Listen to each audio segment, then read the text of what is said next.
desde Vergara y para todo el mundo. Una radio con propósito. Una radio con visión. Una radio para todos. El Libertador, 1210 AM.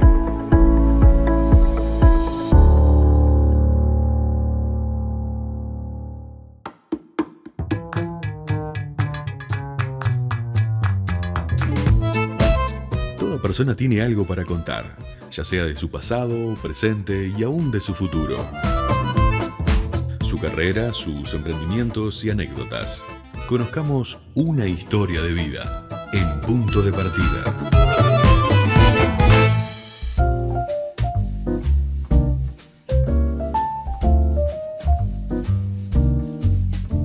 Continuamos en Punto de Partida aquí por la 1210 AM Radio El Libertador, desde 33 para el mundo, a través del www.ellibertador.com.uy, en una nueva entrega de historias de vida. Hoy sí, más historia de vida que nunca. Vamos a estar conversando con María Jesús, ya la van a estar conociendo, ya se las voy a estar presentando. Antes quiero dar las vías de comunicación, si estás fuera o del país, con el prefijo más 598 y el teléfono 091 99 1210. 091 99 1210, tanto por Telegram como también por WhatsApp. Nos puedes dejar tu mensaje, tu comentario, o también si tenés alguna sugerencia en las distintas columnas que tenemos aquí en Punto de Partida. También en nuestras redes sociales, Facebook, Twitter, Instagram y YouTube, donde colgamos todos los contenidos. Contenidos que ahora, antes los colgábamos solamente en YouTube, los videos en alta definición que grabamos.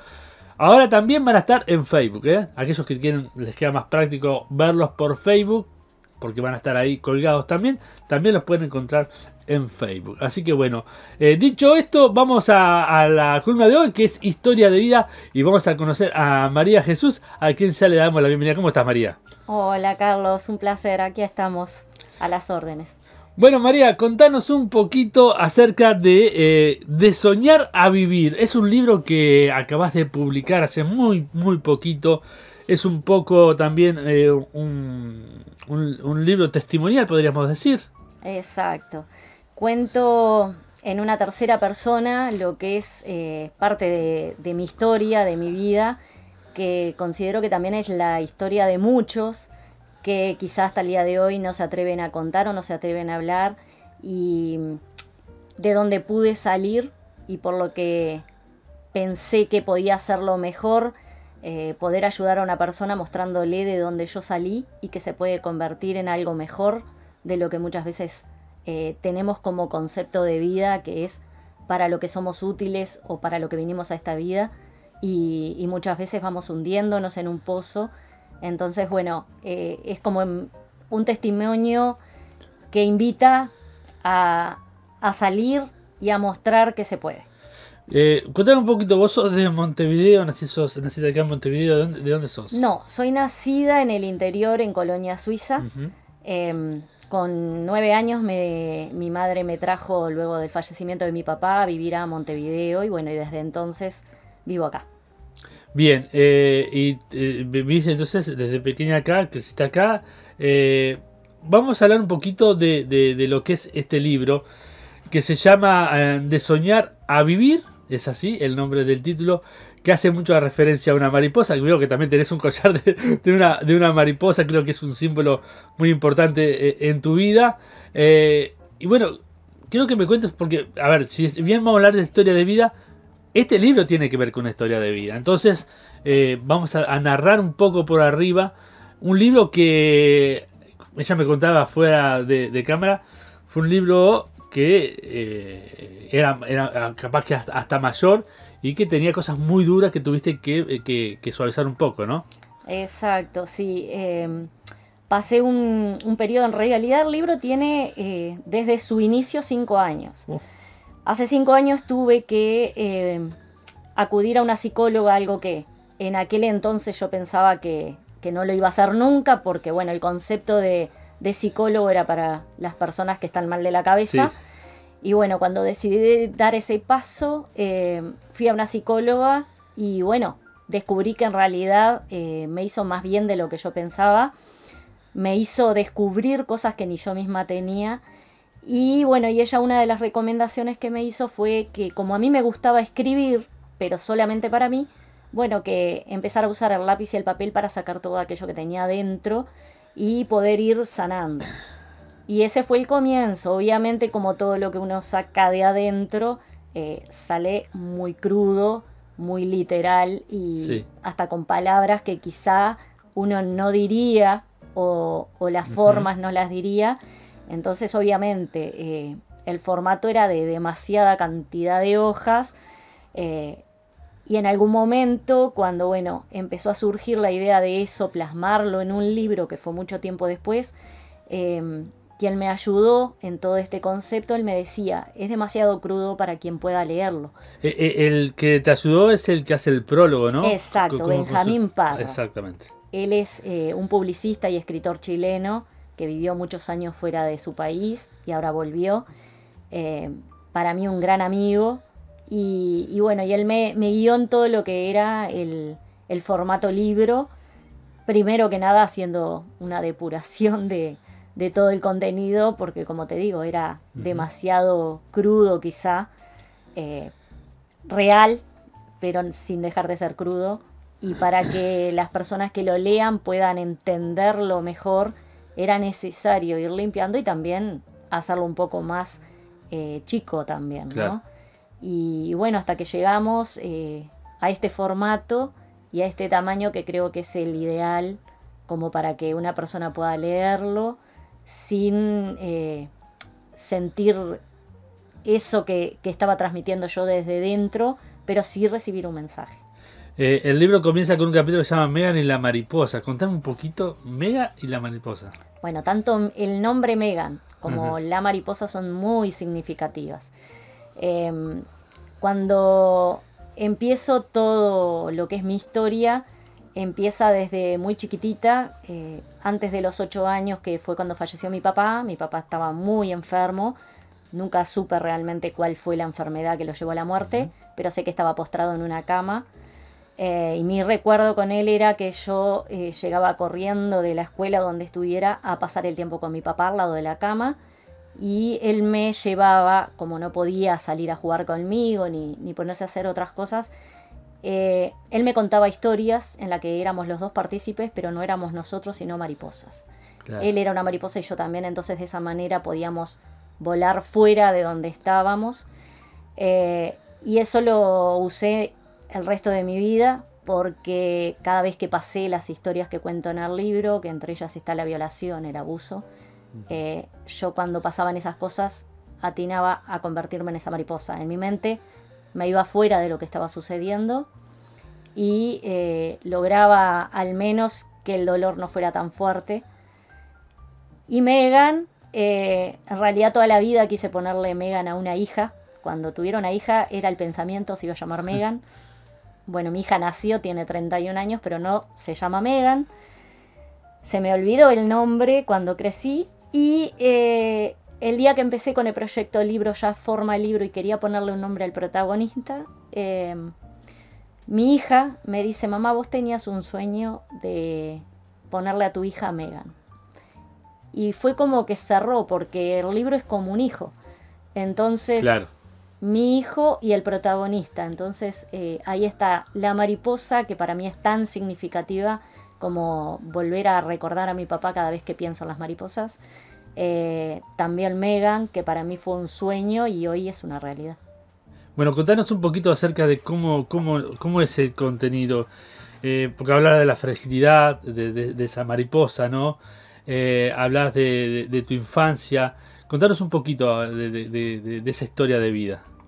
Bien, yo cuento, como lo dije antes, el tema de la violación. Cuando mi papá fallece, por temas económicos, mi mamá se viene a vivir a la capital, a Montevideo, y bueno, y me quedo en Colonia, en donde nací, y en ese lugar, bueno, nos quedamos en la casa de una familia. En ese lugar tengo, por primera vez, conozco lo que es la violación, y bueno, y ahí comparo la mariposa cuando es herida queda tirada porque no puede volar, una ala está quebrada. Y bueno, y empieza todo un proceso de tener que sanar, pero con el temor de que no puede sanar, porque una mariposa no sabe si va a llegar a sanar como para poder volver a volar. Entonces creo que eso es, cuando hablo de fragilidad, la mariposa herida es lo que considero más frágil, así como un niño cuando es maltratado, abusado, cuando le hablamos mal o cuando tantas situaciones, no solamente la violación, en mi caso fue ese, pero existen tantas otras donde alguien es frágil y a veces nosotros miramos solamente a los niños como frágiles, pero cuando somos adultos también podemos ser demasiado frágiles porque muchas veces traemos, como en mi caso que yo traía todo lo que había sucedido en mi infancia, lo llevé hasta la adultez. Claro. Recién pude hablar con alguien de lo que me había sucedido cuando ya tenía 30 y tantos años por primera vez y me volví a sentir frágil porque cuando lo pude hablar no me creyeron. Entonces ahí también, siendo una mujer adulta, ya madre, y sin embargo me sentí como algo roto que iba a seguir roto, que no iba a poder ser reparado porque no encontraba contención. Claro. ¿Y cómo se da ese contexto de la violación? Porque fue un familiar, fue un pariente, fue un vecino. ¿Cómo se da ese contexto? En realidad, la violación en sí no fue ni por un familiar ni alguien cercano, sí alguien que debería de estar pendiente porque fue en el lugar donde nos estaban cuidando. Era otro jovencito. No tengo, gracias a Dios doy que no tengo una memoria de esta persona, sí del hecho, no de la persona. Sí. Pero se suponía que deberían cuidar de claro, los niños. Y luego más tarde, cuando voy a la casa de mi madre, que mi madre rehace su vida, nos lleva con ella nuevamente y en ese contexto ya no es violación, pero sí abuso por parte de familiares que deberían de estar protegiendo a esas niñas. Claro, pero ¿es abuso sexual o abuso de violencia o abuso o psicológico? Exacto, hay un tema que muchas veces confunden también el tema abuso y violación. Sí, la violación claro, es una cosa y el abuso es otro. En este caso era abuso sexual porque había manipulaciones y manoseos que eran desagradables más después de haber pasado por una violación y una niña de 9, 10, 11 años. Entonces era físico, o sea, y sexual, claro, porque había ambas cosas. Y obviamente en el entorno de mi hogar había mucha violencia física en cuanto a mucha agresión, no hacia mi persona, pero sí a todo el resto. En cuanto a había alcoholismo, entonces eso generaba violencia física, gritos, todo lo que genera que una niña quiera esconderse, como muestro en la tapa del libro, que eso también tiene mucho que ver. Esa niña se escondía cada vez más en un hoyo donde no la pudieran ver y donde ella pudiera estar lo más lejos de eso posible y mirando lo que soñaba, por eso el título, soñar un mundo que ella no tenía permitido vivir porque era fuera de su realidad. Sí, quien te escucha hablar dice que sos extrovertida o que sos muy suelta para hablar, pero sin embargo no fue así durante mucho tiempo de tu vida. Además hay un capítulo que aquí dice seguir cuando el mundo, la infancia de Megan, seguir cuando el mundo se ve oscuro. ¿Cómo era seguir esa época?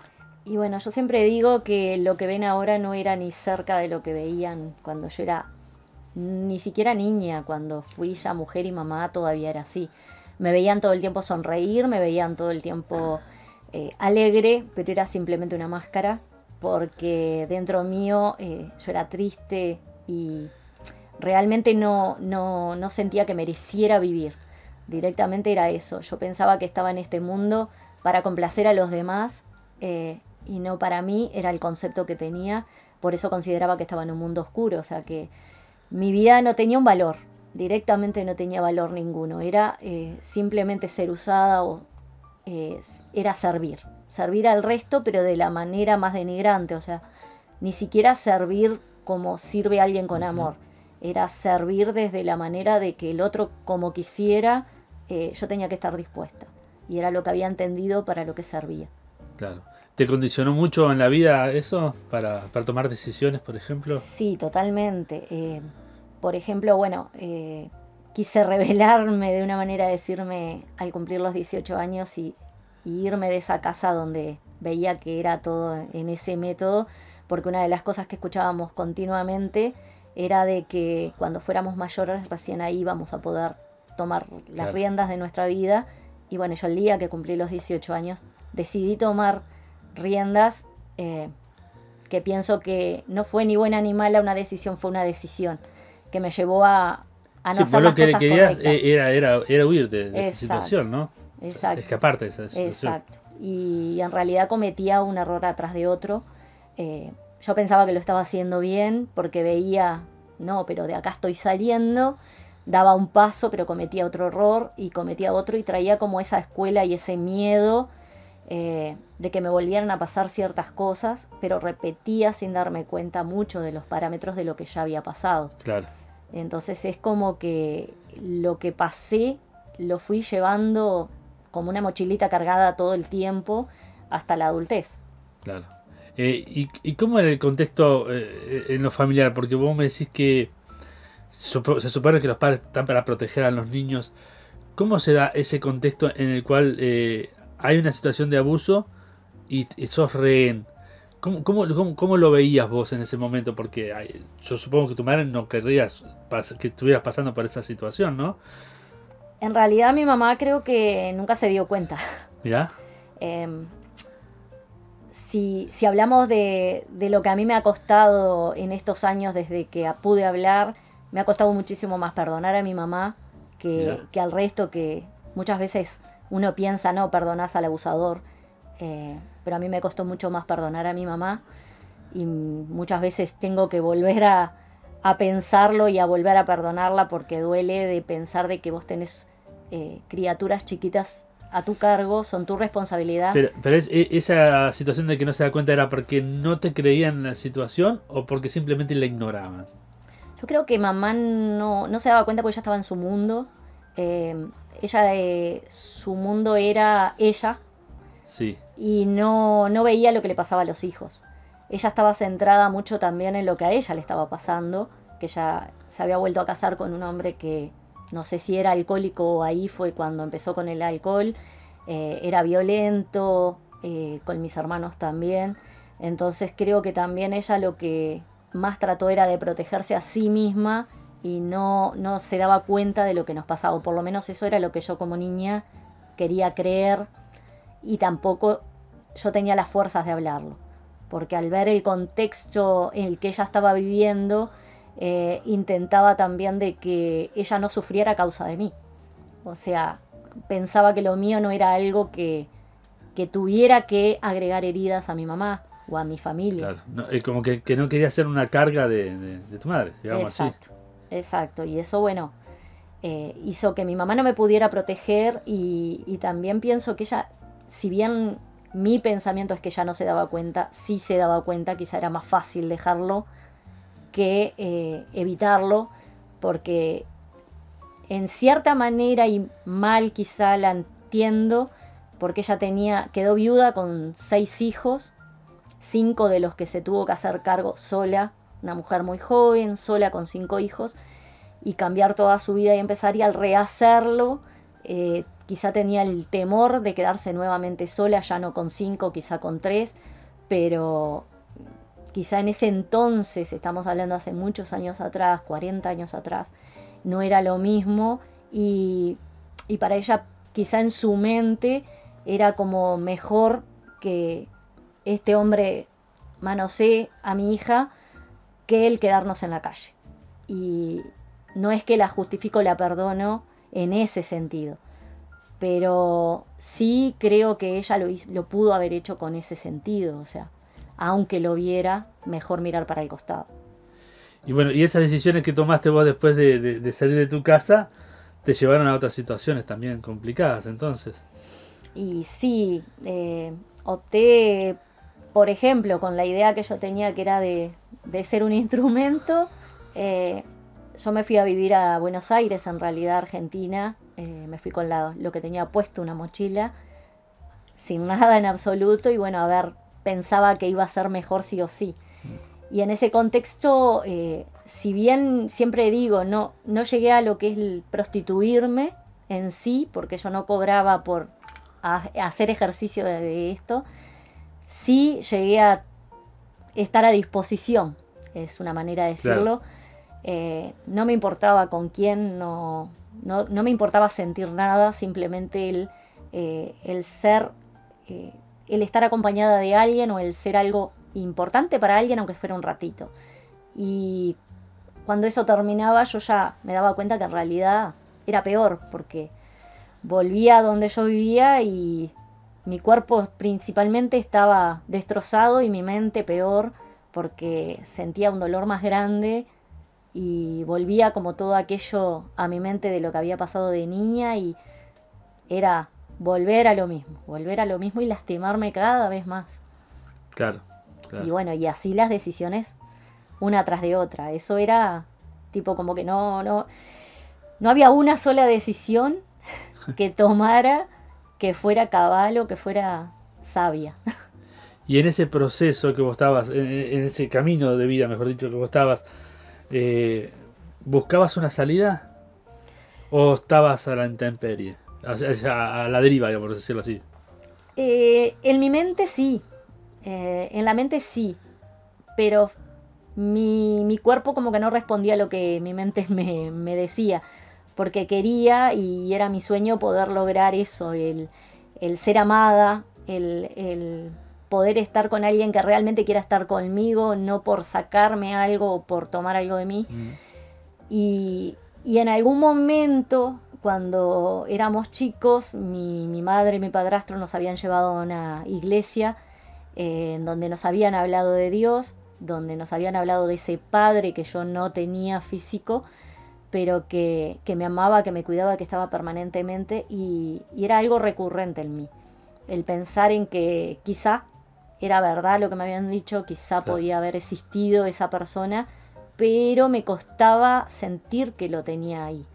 Era como, sí quisiera saber que existe, pero era como algo lejano, algo que era para otros, no para mí. Claro. Bueno, hay un capítulo que dice: un nuevo amanecer es posible, vivir conforme al corazón agradecido. ¿Qué pasó? Y bueno, ya... Porque vos me decís que conocías acerca de un Dios, que cuando era chica, bueno, que le enseñemos la palabra de Dios a los niños, y aun cuando fueren viejos se acordarán de ella, ¿no? Pero uno dice, ¿cómo es que puede florecer la palabra en esas circunstancias? Pero sin embargo, en tu vida hubo una transformación, ¿no? Sí, total. Bueno, yo ya con 30 y pico de años, ya ni me acuerdo, ya me había divorciado del papá de mis hijos, pero igualmente no había encontrado algo por lo que vivir. Me sentía como que no valía la pena vivir, y en mi mente todo el tiempo sentía de que ya no tenía que estar en este mundo. A pesar de que tenía a mis hijos muy pequeños, tomé la decisión de un día para el otro de quitarme la vida. Preparé todo para suicidarme, y ese día dejé a los chicos con su papá y decidí llevarlo a cabo. Yo suelo decir que era como un autómata, porque ni siquiera quería pensar, y preparé todo para ese momento, y en ese momento me acordé de ese Dios que me habían hablado, que yo creía que conocía, que había conocido, que en algún momento le había pedido que viniera a mi vida, y bueno, y tomé la decisión porque en realidad estaba automatizada en matarme, pero por dentro quería que alguien me rescatara.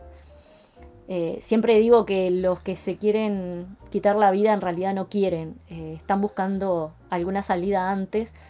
Y bueno, y en mi caso llegó a tiempo, porque ese día sentí algo especial. Bueno, yo lo relato en el libro, la manera en que Dios volvió a mi vida, que creo que no es que volvió porque Dios siempre estuvo adentro de mí, el tema es que yo no lo dejaba actuar, y ese día realmente llenó todo eso que yo creía que no valía.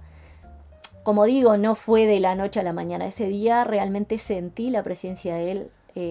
yo utilizaba mucho a mi papá de escudo y siempre que hablaba en mis sueños o en mis pensamientos hablaba con mi papá que había muerto, que para mí era mi Dios. Ese día hubo un cambio y mi papá pasó a ser Dios. Es más, yo cuando hablo de Dios por lo general hablo de papá. Y ahí comprendí que sí era amada y que sí había sido amada desde el momento que mi mamá me tenía en su vientre, que fui pensada y que cada cosa que pasé no era en vano. Y bueno, y ahí sentí ese abrazo real. Llegaron, bueno, primero que nada yo le pedí que si existía, que me lo demostrara. Porque era como que tenía que sentir algo, ver algo, como para realmente creerlo. Y bueno, Dios hace las cosas como quiere, ¿no? Hizo que... Si uno planifica cómo que sean las cosas, pero Dios es... Exacto. Yo no soy así. Exacto. Y él, si me preguntás cómo, no sé, porque ni las personas que fueron usadas en ese momento lo saben. Golpearon a mi puerta y lo único que me dijeron fue: Dios te ama. Oh. Y era lo que yo necesitaba. No necesitaba que me hablaran de un montón de cosas. Era simplemente que me dijeran esas palabras, obviamente. Después yo comprendí que venía de parte de Dios y ellos formaron parte hasta el día de hoy. Son parte muy importante de mi vida, de mi hogar y de mi familia, porque mis hijos también son parte. Y bueno, y a partir de ese día mi vida hizo un vuelco total, porque realmente empecé a sonreír de verdad, no para la cámara, no para que la gente lo viera, sino porque mi corazón realmente siente alegría. Y si no siento alegría, no sonrío. Es claro. La verdad. Entonces hubo un cambio total dentro tuyo. No fue solamente cambiar la manera de... Si bien tenés cambiar la manera de pensar, hay una transformación de adentro, del espíritu. Exacto, sí, porque empecé primero que nada a querer vivir con mucho más fuerza que antes. Como que las ganas, el deseo se me iban yendo, a pesar de que a veces miraba y no fue solamente un sentimiento. No, porque un sentimiento se te va. Capaz que ese día te sentiste bien y al otro día te volvieron las ganas de matarte. No. Gracias a Dios que nunca más. Y es más, creo que parte del libro también es eso, el poder impulsar a aquellos que puedan tener deseos de quitarse la vida, o familiares o conocidos que tengan ese deseo, que encuentren que no hay que llegar a ese límite. Yo llegué hasta el momento de tener la soga ahí adelante mío, pero lamentablemente muchos logran hacerlo y llegar al momento ese. Pero Dios me mostró que Él está continuamente conmigo, que Él está abrazándome, y aún hay momentos en que uno puede tener tristeza, puede estar con dolor, puede pasar circunstancias feas, pero no es lo mismo cuando tenés a Dios en tu vida, porque Él te ayuda a pasarlas de otra manera. Y eso es lo que hay adentro mío. O sea, no es solamente un sentimiento que mañana se va, o como el aire que se fuma, sino que es algo permanente. Claro. ¿Y qué trajo Dios a tu vida? Porque pudiste perdonar. Sí. Yo no digo que haya sido un proceso de decir, yo, Dios mío, perdoné, pero comenzó también dentro tuyo, supongo yo, un proceso para perdonar a aquellos que te han hecho daño. Sí, o sea, es como decís, el proceso no fue de un día para el otro, no es de un día para el otro, porque todos los días tengo que tomar la decisión de perdonar. A veces me cuesta más, y a veces te vienen recuerdos o pensamientos de aquello que pasó, y es como que decís, ¿por qué perdoné? Y es como que querés largar ese perdón y volver y decir no. Y bueno, pero es como cuando te caes y te haces una herida grande, la cicatriz la ves. Exacto. No estará el dolor, no estará la herida, pero la cicatriz la ves. Exacto, es así mismo. Yo todos los días cuando me levanto tengo como una rutina, ni bien abro los ojos o me despierto, decirle a Dios: perdóname por lo que todavía no perdoné y ayúdame a perdonar, porque es como que lo necesito. Y antes de acostarme, mi oración es también ayúdame a amar y a perdonar, porque también van de la mano el perdonar y amar. Que el perdonar no significa, primero, ni que voy a olvidar, porque olvidar no puedo olvidarlo, pero sí recordarlo de otro lado, de otra manera. ya no desde el dolor o de la rabia, la bronca que tenía por lo que había pasado, pensando, ay, era una niña pequeña lo que me pasó, sino mirando. Y a mí mientras escribía este libro, que yo muchas veces ya en el proceso final le preguntaba a Dios, ¿qué es lo que querés que yo haga con esto? Porque no quiero que sea un libro simplemente que esté en una librería o que alguien lo tenga en su casa y lo lea y basta. Y yo entendía de parte de Dios que en realidad yo tenía que perdonar, porque Jesús cuando murió en esa cruz murió no solamente por el bueno o por la persona que sufrió, sino por el otro. Y al perdonar lo que estoy haciendo también es ayudando a la otra persona a que conozca a ese Dios, porque Dios lo perdonó. Y si Dios perdona, ¿por quién soy yo para no hacerlo? Entonces, cuando la palabra dice también de que hay que perdonar a todos, es a todos, no es al que hace algo malo, mejor no, y al que hace algo bueno. Sé que muchas personas no entienden el perdonar a alguien que hirió. Desde mi lado, a mí me costó mucho, sí, perdonar. Perdonar a mi madre, perdonar al quien me violó, perdonar a mi padrastro por lo que hacía, Hay un montón de cosas para perdonar. Pero si no ejercemos ese perdón, el que termina mal somos nosotros.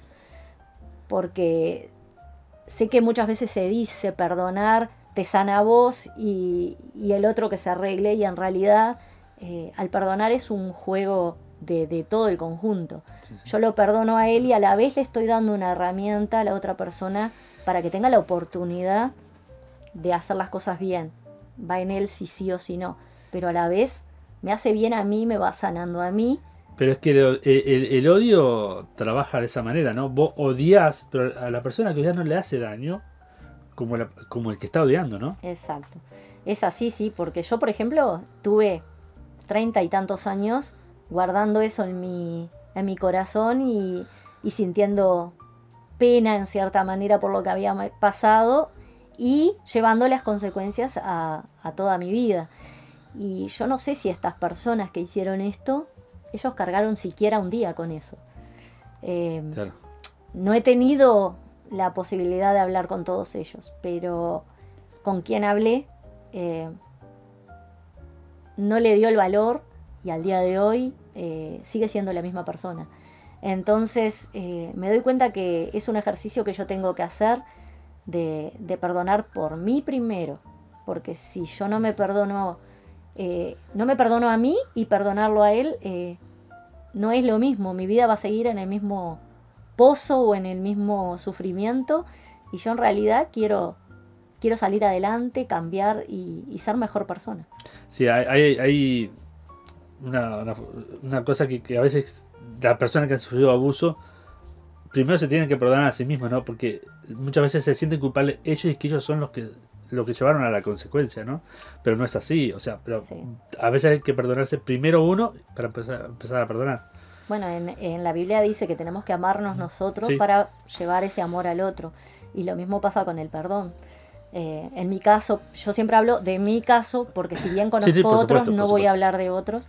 En mi caso, desde la primera vez yo pensaba que yo había sido la que había causado que la persona... No incitado, porque con 8 años claro, como que no tiene mucho... Obviamente, sí, pero sí desde ese momento yo pensaba que era por algo mío, que él había hecho eso o había hecho por tiempo eso. Y lo que él decía o hacía causaba ese pensamiento en mí. También el temor de que si yo decía algo, yo hacía algo, haría daño al otro. Entonces era como más carga para mí y decir, no, mejor no hablo porque yo fui la culpable.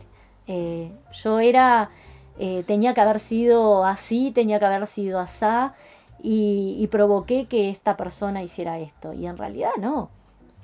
Quien hace daño lo hace no porque alguien lo incite o porque le diga haceme. Nadie le va a decir a otra persona pegame para que la otra persona esté mejor, o por lo menos lo que yo creo que no. Entonces si yo no aprendo a amarme y a perdonarme por cosas que yo no era culpable y así igual pasaron, entonces ¿cómo puedo perdonar y amar al otro? ¿Qué le dirías a alguien que está pasando por esta situación, que está escuchando, quizás es alguien en la radio o alguien que está mirando y está pasando por esta situación? ¿cómo podría proceder? Ponerte en el lugar de una niña, de una adolescente, de una mujer casada que puede estar recibiendo también abuso. Sí, mujeres y hombres, porque Sí, mirá y que hombres son también. muchos Sí, los sí. hombres, son Es muchos verdad, los conozco hombres. unos cuantos casos de hombres. Sí, es verdad. Yo lo que les puedo decir que, primero que nada, que se puede salir de ese pozo donde está. Segundo, sé que lo que hizo no es culpa de ellos, porque, como hablábamos, o sea, muchas veces sentimos culpa, miedo a hablar, que fue lo que me hizo a mí el pasar tantos años en silencio guardando y me provocó peores cosas. Pero que tengan la valentía de encontrar con quién hablarlo, porque no es con cualquiera.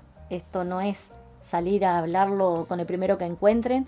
Muchas veces ni siquiera con quien compartimos, en caso de si fuera una persona casada, con quien compartís la cama muchas veces no lo podés hablar. Pero siempre hay profesionales o personas referentes o amistades o alguien que vos sepas que podés confiar y que no te van a juzgar, que te escuchen con el corazón realmente, y bueno, y que busquen ayuda, porque la hay buena ayuda, y en mi caso la ayuda más importante fue Dios. Sé que no todo el mundo tiene las mismas creencias que yo, o que muchos, pero para mí mi pilar es Dios. Al que recurro cada día es Dios. Yo cada día voy, y cuando empecé con todos estos temas yo tenía creo que lo cuento en el libro también, de que yo solía, cuando estaba con mucho dolor, irme a la Rambla en la noche cuando mis hijos ya dormían, y gritaba, porque era mi única manera, no tenía con quién hablarlo, no tenía con quién contar y que no me juzgaran, porque eso también pasa. Pero descubrí que con Dios ni siquiera tengo que hablar, es con el corazón.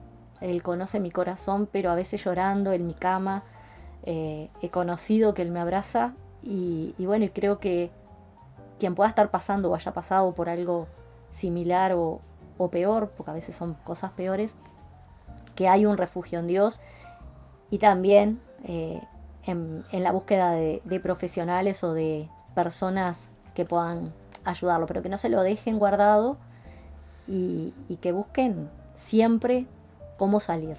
Hay salida. Haciéndome un poco la analogía de la mariposa, ¿no? Primero es un gusano, ¿no? Después una mariposa. En tu vida entonces sos una nueva criatura en Cristo. Las cosas viejas pasaron. ¿Es verdad que son todas nuevas? Y sí, porque creo que te enseña a buscar nuevas cosas. Como vos decías, el gusano lo único que tenía estaba en ese capullo y no podía hacer más nada. La mariposa puede salir y buscar y hacer cosas nuevas. Y entre esas cosas nuevas creo que lo que yo he logrado es poder hablar con personas y llegar de otra manera, que antes simplemente el temor de que fueran a ver en mí algo me cohibía el hablar. Y bueno, y ha cambiado en todo, porque he querido salir adelante, he querido mostrar a otras personas y ser otra persona. Y en eso creo que ha cambiado completamente. Y obviamente que en las cosas de Dios ni hablar. He querido ser más, parecerme cada vez más a lo que era Jesús cuando estaba en la tierra. Y fallo continuamente, pero continuamente lo vuelvo a intentar. Bueno, contanos un poquito, ¿dónde podemos conseguir este libro? ¿Por qué vía podemos conseguir el libro para que la gente la pueda adquirir, pueda tener esa buena lectura y conocer un poco tu historia y saber que tiene también una salida? Bueno, el libro está en los dos formatos. Tengo el formato impreso y está el formato digital. Yo tengo una página que no es la personal, sino una página en la que hablo del libro y hablo de muchas otras cosas que tienen referencia a todo esto. La página es en Instagram y en Facebook, y también tengo el Gmail, que es de la misma, es Fui Como Tú, se llama la página. Tiene la portada del libro, si la buscan tanto en Facebook como en Instagram y en Gmail. Y allí, bueno, si es necesario, cuando se comunican, hablan conmigo directamente y podemos contactarnos por WhatsApp si necesitan y se los hacemos llegar. Por el momento no lo tengo en ninguna librería. Muy bien. Bueno, gracias María por haberme acompañado. La verdad que es muy interesante todo lo que contás, tu historia de vida, de soñar a vivir. porque lo soñabas, ¿no? Soñabas con tener una salida, con ser feliz y ahora lo sos, ¿no? Exacto. Bueno, es como la portada lo muestra, ¿no? Pasé de esa niña que estaba en un pozo oscuro a mirar por una cerradura simplemente lo que podía hacer y soñarlo, a vivir del otro lado. Lo que soñaba creo que lo estoy viviendo. Tengo 2 hijos que son para mí el tesoro más grande que Dios me ha dado y que me acompañan en toda esta historia que es mi vida. Y creo que me ha permitido todo aquello que yo soñaba mientras estaba en ese lugar, empezar a verlo y a todos esos colores que hay, que se conviertan en realidad. Sí, le encantan los colores, le cuento. Le encantan nuestros cuadros que tenemos acá atrás. Está enloquecida con los cuadros. Bueno, gracias María, en serio, por haberme acompañado. Les recomiendo la lectura de este libro y ahí pueden hasta conversar con ella en sus redes sociales y saber más. Si la quieren tener en algún lugar para hacer alguna charla, lo que sea, ella está dispuesta también. No te negás a tu. Mira, yo te estoy vendiendo y no sé si es verdad. Sí, en donde quieran, coordinando, no hay problema. Bueno, gracias María por habernos acompañado y bueno, nos reencontramos prontamente en alguna otra charla que tengamos, ¿eh? Perfecto, cuando quieras y acá estamos a las órdenes.